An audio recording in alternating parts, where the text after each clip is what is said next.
across the railing and pressed the eyepiece to his right eye. Far below, at the bottom of the sky tower, were 3 figures.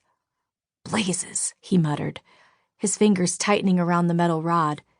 He couldn't see Jake Ryder's telltale tattoos from this high up, but he would recognize the bounty hunter's bearing anywhere.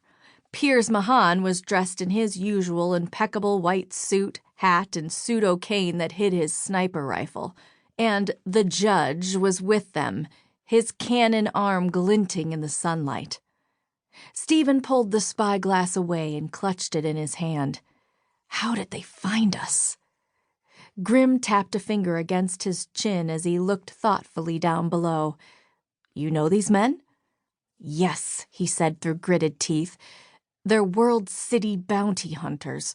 Jake Ryder, Piers Mahan, and the judge." Robert frowned and glanced at him. "Wait, Roger Glennon is with them?" Stephen handed the spyglass back. "You know the judge?" "I met him a couple of times. Never forgot that interesting prosthetic he had made for his arm."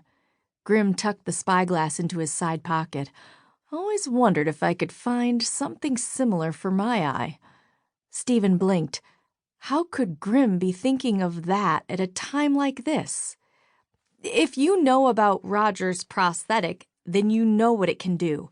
We need to get out of here before he takes a shot at us. That cannon of his could put a serious dent in your ship, or worse." "You're right." Robert turned around and faced the deck. "You heard him, men. Move it. Let's put some distance between the platform and us. Now!" The sailors scurried across the deck and more shouts erupted. Ropes slithered onto the wooden planks while a group of men rushed to engage the pumps that would deflate the huge balloon that held the airship afloat while docked. The 4 small rotors, 2 on either side of the ship, began to spin with a thunderous whirring sound. Stephen looked over the railing again. Jake, Piers, and Roger entered the sky tower far below. "Here they come." Robert finished giving instructions to 2 of his men and turned around. "Where are they now?" They just entered the sky tower. We have a couple of minutes before they reach the platform." He glanced at Grim. "How far do you think we'll be from the tower?" "It'll be close, but we're ready." Grim's face held no trace of fear. Instead, his one eye glinted with anticipation for the possible fight. There was a sudden lurch across the Lancelot as the balloon deflated. Too heavy for the 4 small rotors to support alone, the ship began to sink.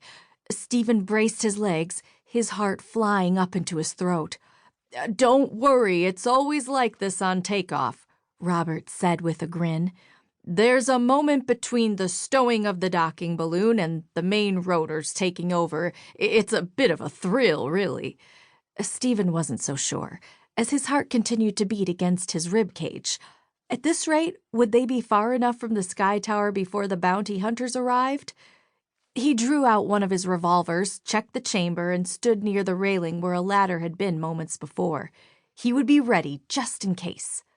From this vantage point, he could see the opening from the sky tower to the platform. The ship dipped farther below the wooden scaffold as the twin main rotors worked themselves toward flight speed at an agonizing pace. Stephen swallowed. Blazes! When were they going to take off? He trained his revolver on the opening. When Jake and the other bounty hunters arrived on the platform, he would have little warning. They had the advantage of cover and surprise. Piers could stay in the shadows inside the tower and use that sniper rifle of his. And Roger, well, that cannon of his could take the Lancelot out of the sky. Stephen went down on one knee behind the railing, keeping his body flush with one of the posts and his eyes level with the handbar.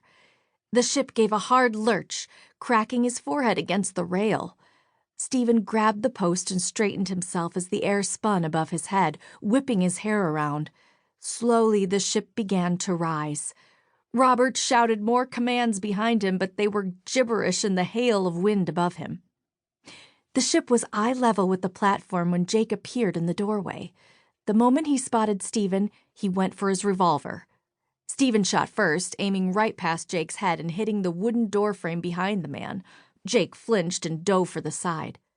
Stephen peered between the railings.